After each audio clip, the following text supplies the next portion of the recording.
Hi and welcome to yet another episode. What you can see here is a Commodore 64.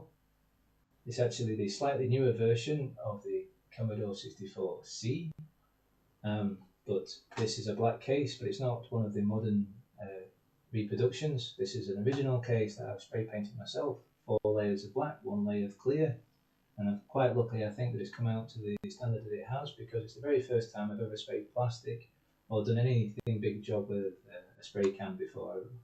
I wasn't a naughty teenager and went around graffitiing places, so I didn't really know how to use a spray can. So I'm very happy that it's come out the way that it has done.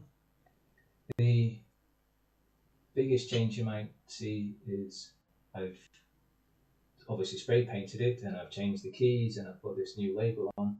But the biggest change is the Ultimate 64 motherboard that I've put inside. This is a FPGA reproduction board, as I suppose you could say. But the thing is, it's a brand new design on the Commodore 64, and it allows you to do pretty much everything that the Commodore 64 would allow you to do. I'm not going to say it's 100%, but I haven't personally come across any problems with what I've been doing with it. But at the same time, I guess I haven't been pushing it to its greatest limits.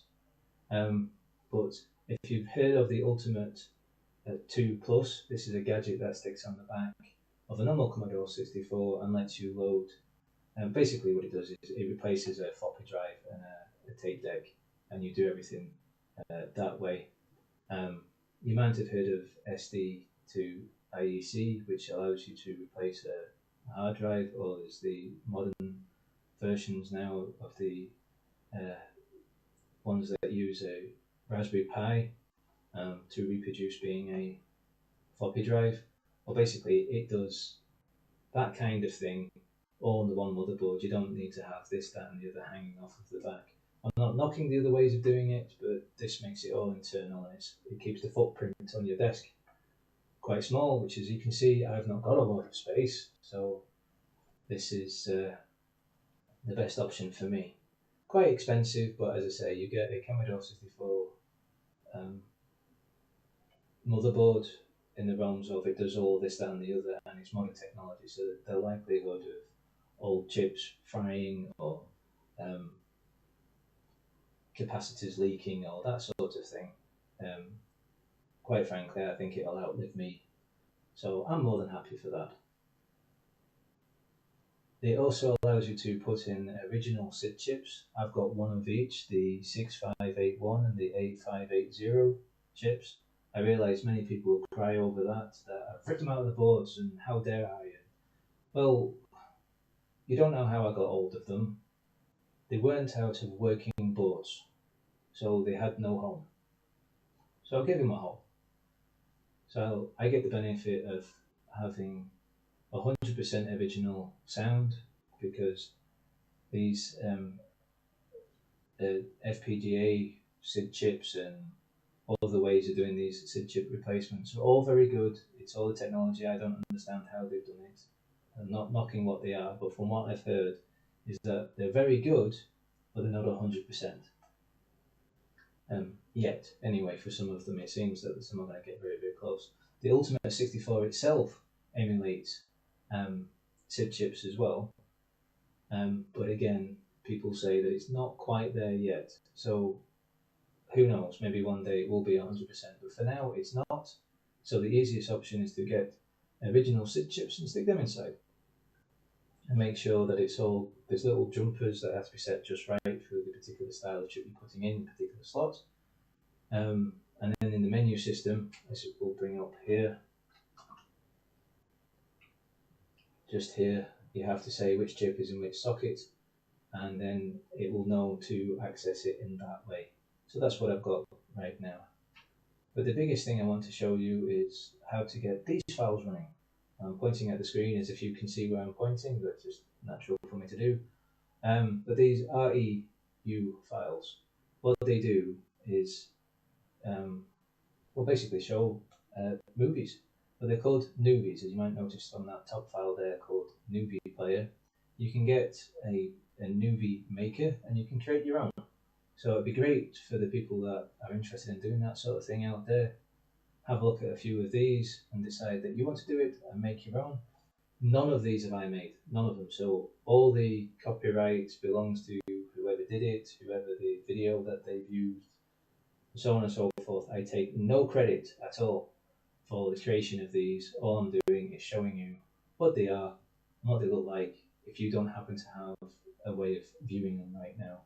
I'm sure there's probably lots of YouTube clips already that do it, but they've captured them on, well, the Commodore 64 most likely, and the Commodore 64 only outputs in composite video, and if they've done it in a emulator, it's not going to have the original SID chips. So my idea is that I give you a nice clear picture and you get the original sound. So to get them going, they have to have an REU, which is, as I'll bring up the menu system again, is a RAM expansion unit.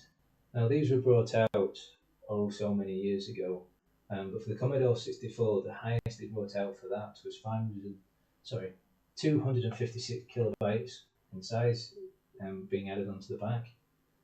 For the C128, they did bring out 512K versions. But what's happened is that the clever people that be have expanded this out to a whopping 16 megabytes. And what this allows to do is to have 16 megabyte files loaded into it. I'm sure what it is with the 16 megabytes is that 10 or so years ago, I'm assuming what happened is that other people realised on how far you could actually push it from the original retail versions and made their own little circuit boards and pushed it to 16 megabytes. But the thing is that here on the Ultimate 64, there's nothing hanging off of the back. You just set a setting and off you go.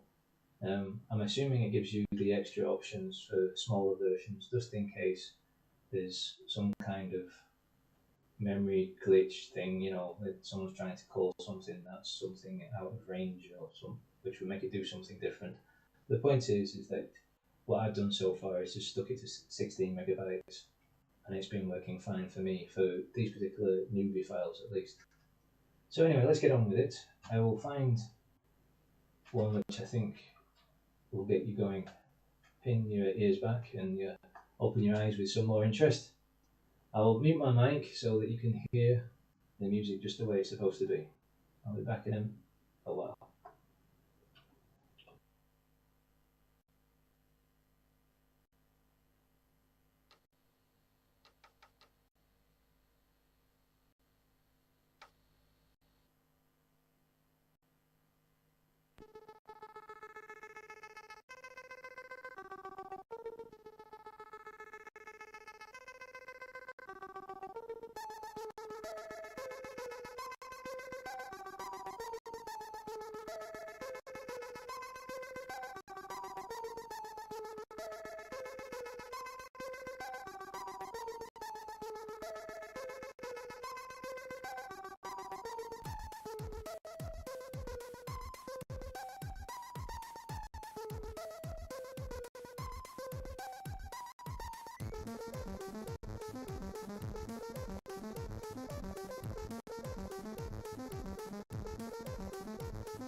And there's me pressing the reset button. And let's have a look at another one, shall we? Just to have a look at what's actually out there. I'm sure these aren't all of them, it's just a fair few that I came across and I've copied across to my USB stick.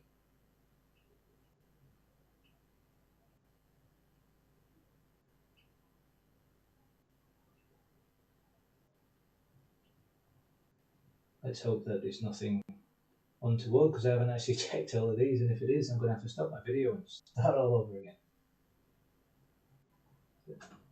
Let's load up the loader this time, and I'll turn off my mic again just to make sure that I don't interrupt the music.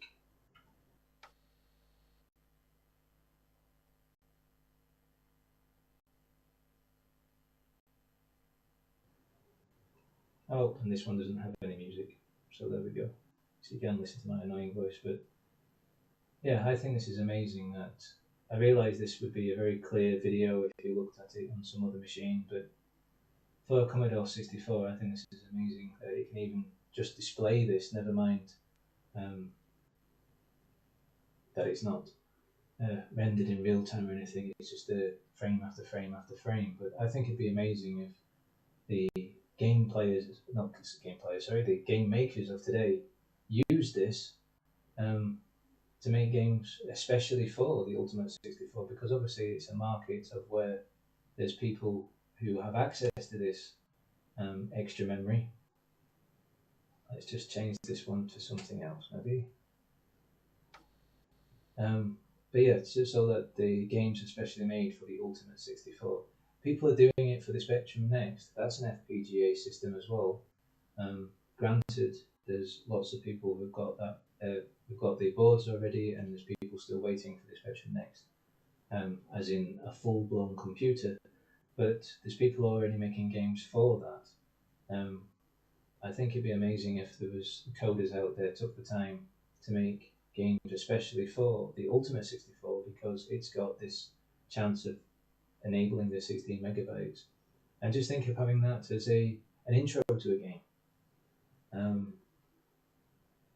Obviously, it would have to come on a USB stick rather than a floppy disk or something like that, but or a paid download. But the thing is that it would make the game stand out. And I think for people who have an Ultimate 64, I think there's lots of people out there who'd be more than happy to throw some cash at a developer that has done that kind of thing within their game. How it's done, I have no clue. It's the clever coders out there that would have to take up on it. But if you know somebody who does know how to code but maybe doesn't know of these Nuvies, introduce them to them. Show them this video. Let's have a look at one more just to see of what it can do. Let's have a look at a koi pond, some fishes in a pond. So we'll load it up. Obviously, within gameplay of a file or something like that, what I'm assuming is that if the coders can contact the makers of the Ultimate 64 and have it that it pushes the file into memory already or something. I have no idea how it's done, but the point is that I wouldn't be surprised if it's possible to send the files in code to it. I just haven't come across any that have a program that actually loads it up. The thing is, it is possible to do as a whole, because even if it was that to load this game, you must load this first. Okay, fair enough. But if it's possible to load it all in one go, as in you start a program and it loads the video file and then displays it, and then it goes on to showing you, the menu system to start the game. Or how about in a game where it has a cut screen? You get to see that instead, like the old PC point and click games, where, or some games at least, that they would show you a little video file to bring you up to date on the storyline.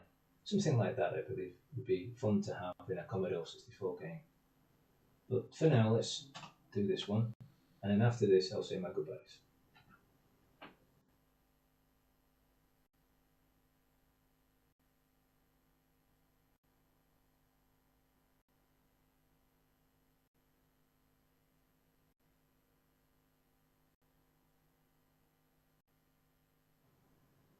And you see, now this is obviously video of some millfish, or if it's not, it's some video of some very good ray traced fish, and then it looks very pixelated because it is on a Commodore 64. But what I'd be interested in as well is that would it be possible to sample true audio to the best of the Commodore 64's ability and play that back while you were watching something like this? Because obviously we've been listening to music before and it was using a SID chip. I wonder if it's possible to produce samples of sound that are getting produced again and again and again, because when it comes down to that there's no limitation of storage, really, then why not? As you saw, a lot of these were made nearly 10 years ago now, so it'd be interesting to see what people produce today. As I say, if you find it interesting, or you know someone else who might find it interesting, give them a nudge, point them in the right direction, show them this video, show them other videos. But in the meantime, have fun and good gaming.